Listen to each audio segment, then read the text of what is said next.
abrité les 15e assises annuelles du consistoire Kabot Adonai de l'église presbytérienne du Cameroun à la paroisse Mapoubi du 9 au 13 novembre dernier. Notre reporter Christian Makion a pris part à ces assises. Voici son reportage.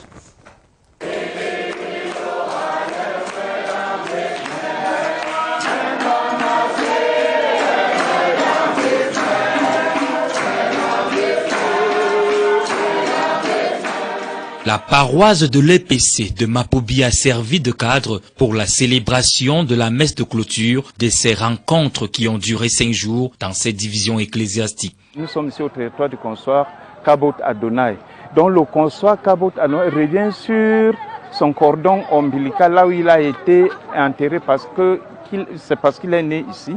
Voilà pourquoi l'esprit qui marque ces assises, c'est l'esprit d'anniversaire, l'esprit festif des assises de ce consistoire. Maintenant, parce que toujours quand les fils d'un même père se réunissent au nom du Christ pour l'avancement de son œuvre, il y a toujours cette convivialité des rencontres, la joie de se retrouver et le zèle de la maison de Dieu que nous servons.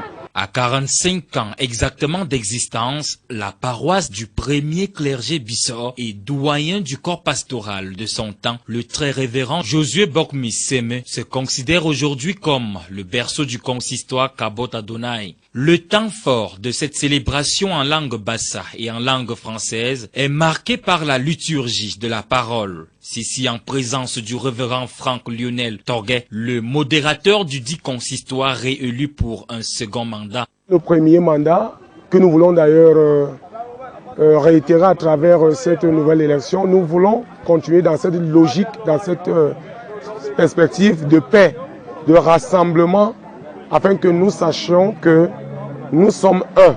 Et Dieu lui-même, qui s'est manifesté en 3 personnes, le Père, le Fils, le Saint-Esprit.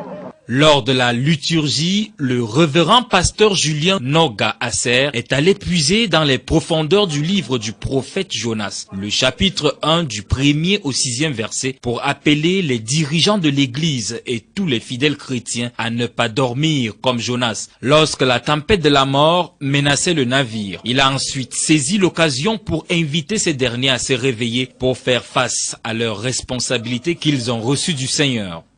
Au cours de cette célébration, le bilan des activités menées l'année écoulée a été présenté et les résolutions pour la bonne marche du consistoire ont été projetées pour l'année 2022-2023.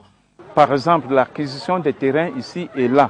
Et maintenant, les activités évangéliques telles que les retraites spirituelles et l'avancée toujours en l'avant de l'enracinement de l'évangile et surtout le dynamisme de nos paroisses. Nous sommes résolument pris et lancés vers notre avenir parce qu'une page est tournée.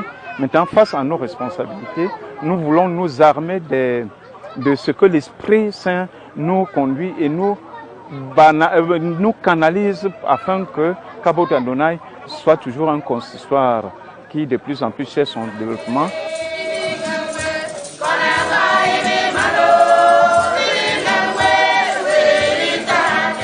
On prit part à ce culte une bonne brochette d'élite du coin et surtout la présence très remarquable et appréciée de Sa Majesté le chef supérieur Bissor Bernard Lissougué Meka. Nous souhaitons que cette église grandisse, qu'elle se modernise et que beaucoup d'élites contribuent pour sa prospérité. Ils ont vraiment pris part pour la réussite de ces assises.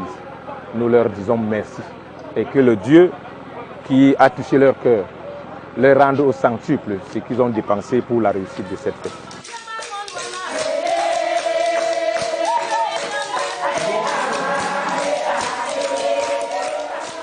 La séquence finale de ce culte de clôture a vu la touche très remarquable des femmes et des hommes venus tous manifester leur joie suite à la réélection de leur fils, le révérend pasteur Franck Lionel Torguet, et aussi à l'endroit des délégués et pasteurs qui ont œuvré pour la réussite de ces assises. Je suis tellement fier et content.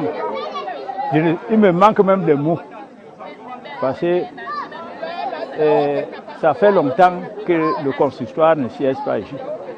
Donc s'ils sont là aujourd'hui, moi je dis à Dieu merci. Je remercie à Dieu de me donner la force, moi Guido Charlotte, chairman de la Japé et mon village Nyahop, paroisse Mapoubi, que l'assise a été bien.